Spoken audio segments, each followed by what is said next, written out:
tourist footfall. It could be also the work of miscreants who didn't want too many people visiting the secluded spot. Whatever the case, the story of the abandoned church certainly adds more color to the eerie ambience of the movie. Well, what do you want me to say? The gears are sticking! You're gonna break it!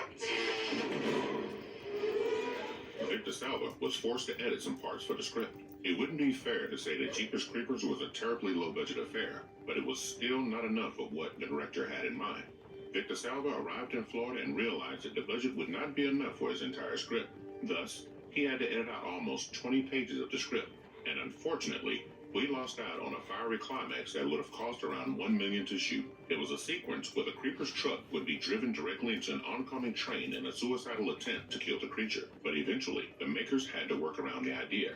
However, the budgetary issues were rewarded profusely at the box office, where the movie set new records back then, grossing around $38 million in North America alone in the first weekend.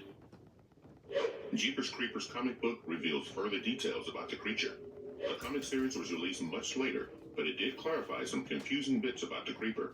The comic series was written by Mark Andrecchio, and the narrative followed a grad student named Devin, who was researching on certain myths and American folklore. This is how he stumbled upon the creeper and its mysterious origins.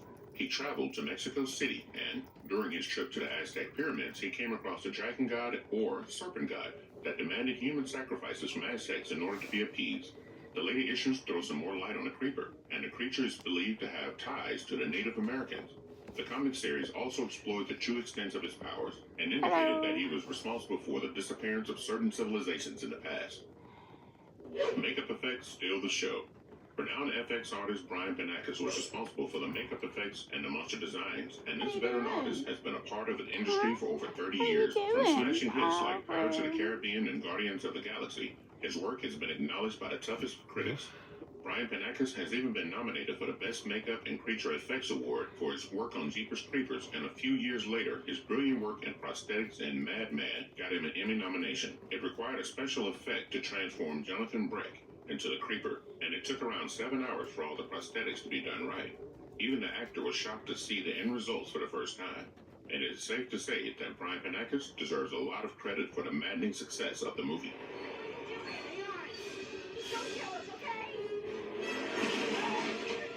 The creeper's truck was as crappy as you see it.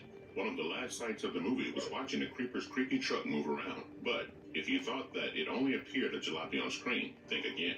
The truck was actually a rather disturbing machine in real life, and it had a particularly tricky exhaust system that did not work most of the time. This meant that while filming the scenes inside the truck, a lot of smoke would accumulate inside, and the doors had to be opened from time to time.